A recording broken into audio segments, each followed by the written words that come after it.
नमस्ते दोस्तों, आज हम इस वीडियो में 9th और 10th अप्रैल 2025 के करंट अफेयर्स को डिस्कस करेंगे। करंट अफेयर्स में पहली न्यूज़ देखने मिल रही है वो वोल्केनो को लेके है और वोल्केनो के बारे में अब आपको कई सारे फैक्ट्स पता चलने वाले। बट उसके पहले क्वेश्चन को सॉल्व करने की कोशिश करते हैं।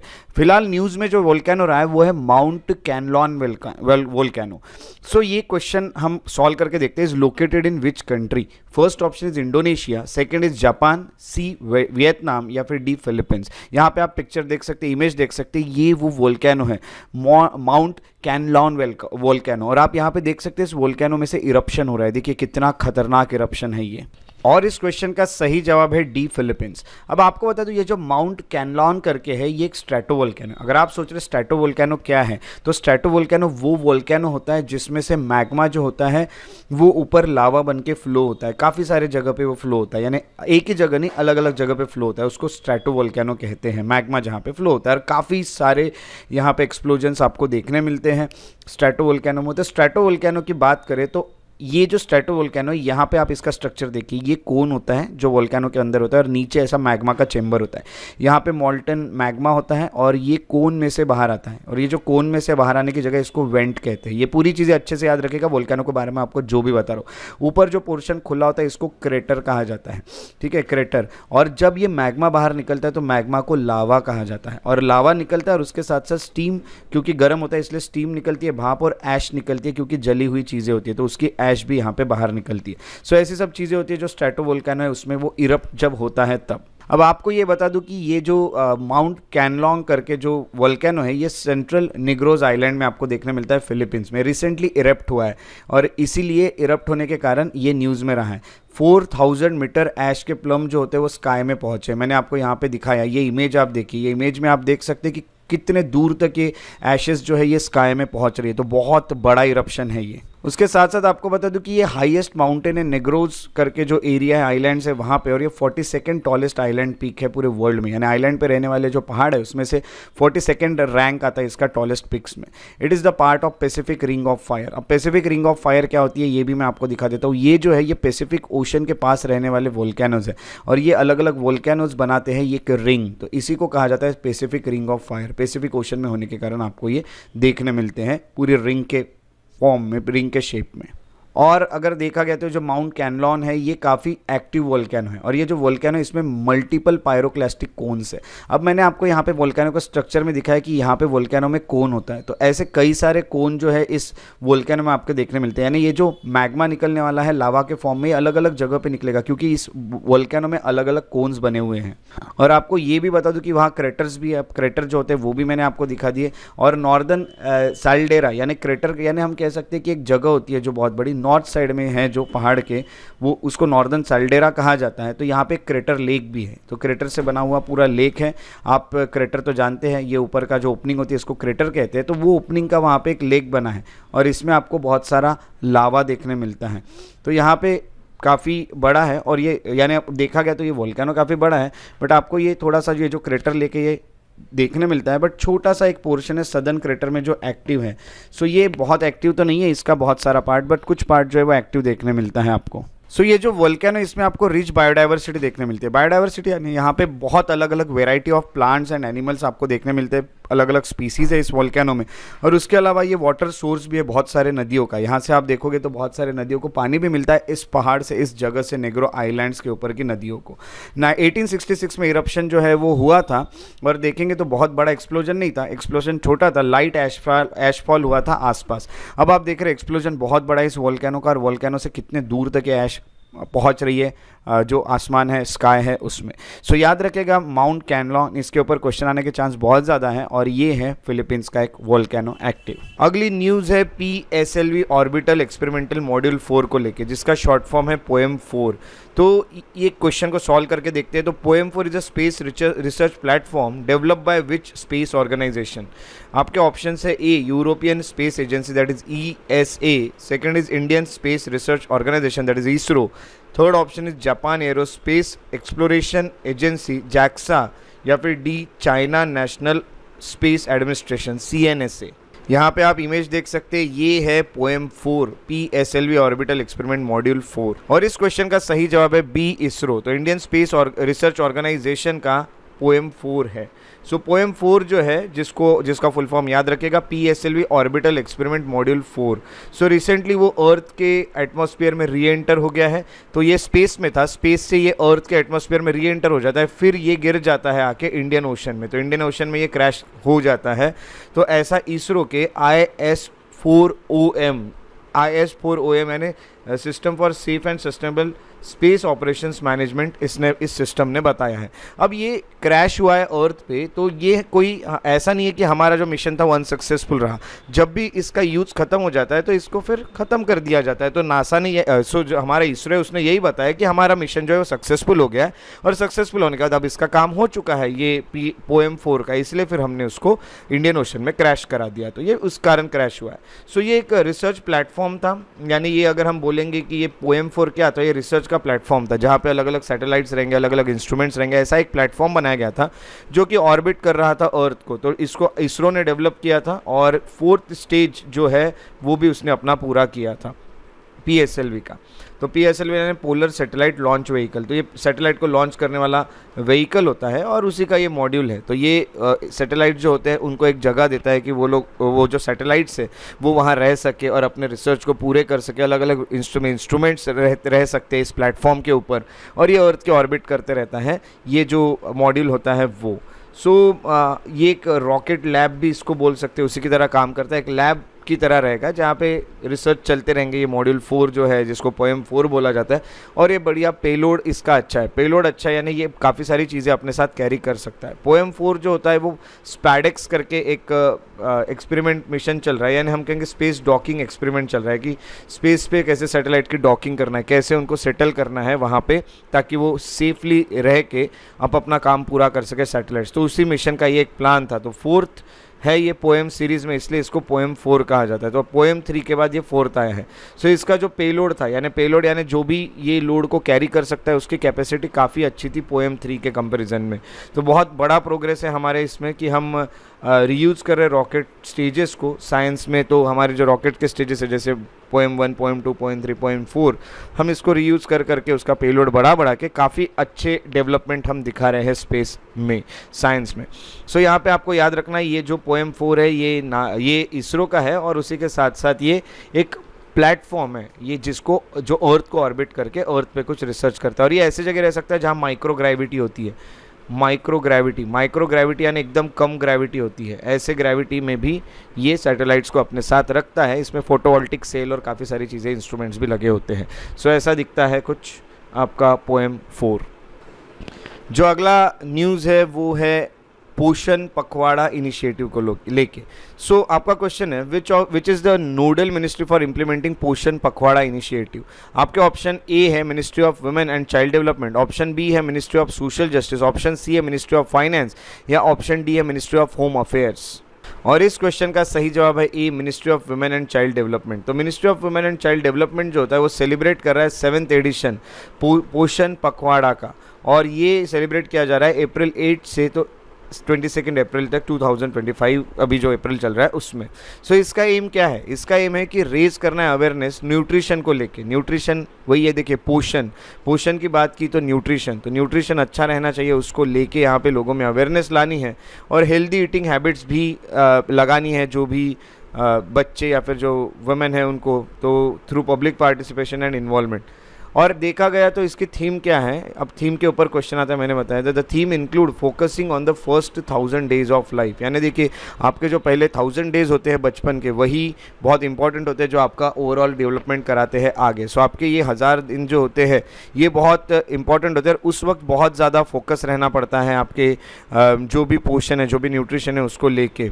सो हम यही कहेंगे कि इससे बेनिफिशियरी या जो सिटीजन मॉड्यूल है पोषण ट्रैकर का वो भी अच्छे से प्रमोट किया जा सकता है ना। तो सिटीज़न हो गए या फिर बेनिफिशियरी हो गए, उनको काफ़ी फ़ायदा हो सकता है। तो managing malnutrition through community based program है ना। तो एक्यूट मॉल न्यूट्रिशन जो होता है CMAM, एक्यूट मॉल न्यूट्रिशन जो होता है, मॉल न्यूट्रिशन है वही कि अच्छा न्यूट्रिशन ना मिलने के कारण बचपन में जो मॉल न्यूट्रिशन का प्रॉब्लम जाता है, सो वो सब ना हो, या फिर ओबेसिटी जो बच्चों में देखने मिलती है, कुछ बच्चे बहुत ज़्यादा उनका वेट बढ़ जाता है, बहुत ओबीस हो जाते हैं, तो ये सब चीज़ें ना हो, इसलिए उनको हेल्दी ईटिंग हैबिट्स डालने की ज़रूरत ज़रूरत है तो यही यहाँ पे प्रमोट किया जाता है पोषण पखवाड़ा स्कीम के थ्रू, जो कि काम करती है ministry of women and child development के अंडर। उसके बाद की जो अगली न्यूज़ है वो है 3 गॉर्जियस एंटार्क्टिक आय को लेके। सो ये इसके बारे में भी बताता हूँ, पहले हम क्वेश्चन देख लेते हैं। Which country has launched 3 gorgeous Antarctic eye, a 3.2 metre aperture radio and millimetre wave telescope. आपका ऑप्शन ए है चाइना, बी है रशिया, सी है इंडिया या फिर डी है यूनाइटेड स्टेट्स। अब आपको मैं इमेज दिखा देता हूँ ये 3 गॉर्जियस एंटार्क्टिक आय की, और ये इमेज है। इमेज देख के आप समझ ही गए होंगे वो कौन सा कंट्री है जो इसको लॉन्च कर ही रही है। और इस क्वेश्चन का सही जवाब है ए चाइना। चाइना ने लॉन्च किया 3 गॉर्जियस एंटार्क्टिक आय। आप देख रहे हैं यहाँ बर्फ़ है काफ़ी, एंटार्क्टिक में ये 3 गॉर्जियस जो एंटार्क्टिक आय है ये वहाँ लाया जा रहा है, जो कि 3.2 मीटर का एक एपरेचर रेडियो है एंड मिलीमीटर वेव टेलीस्कोप भी है इसमें। और ये कहाँ से है तो जोंगशेन स्टेशन जो है एंटार्क्टिका में, वहाँ पे ये लॉन्च किया जा रहा है। So it is design to study. अभी बनाया क्यों जा रहा है, ताकि इंटरस्टेलर गैसेस जो है, यानी आप कह सकते हैं कि जो भी गैसेस है हमारे स्पेस में, जैसे कि हम कह सकते हैं हाइड्रोजन हो गया, अमोनिया हो गया, ये सब की स्टडी करने वाला है ये पूरा सिस्टम। और ये एक्सप्लोर करेगा स्टार फॉर्मेशन को डीप स्पेस में कि स्टार कैसे बनते हैं। सो टेलीस्कोप जो होता है वो ऑपरेट करता है in Antarctic extreme cold and strong winds, है ना। इतना ठंडी में भी ये ऑपरेट करेगा, और कितने भी स्ट्रॉन्ग विंड्स रहने दो अंटार्कटिक में, वहाँ भी वो ऑपरेट करने वाला है। सो ये मेजर इंजीनियरिंग सक्सेस है चाइना का। और ये चाइना के अर्लियर एक और सर्वे टेलीस्कोप बनाया था जिसका नाम था एंटार्कटिक सर्वे टेलीस्कोप, ATS-3 प्रोजेक्ट। इसी पे ये कहीं ना कहीं बिल्ड किया गया है, इसी सिस्टम पे उसे बिल्ड किया गया है।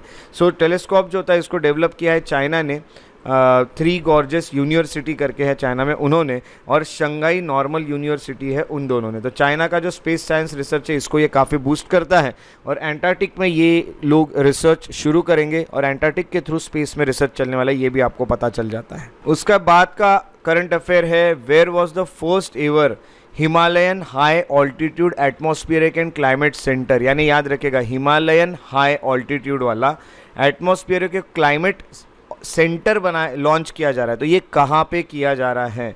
सो आपका ऑप्शन है first Udhampur Jammu and Kashmir, second option is Dehradun Uttarakhand, option number third is Mussoorie Himachal Pradesh, and option number D is Gangtok Sikkim. और इस क्वेश्चन का सही जवाब है ए उधमपुर जम्मू एंड कश्मीर।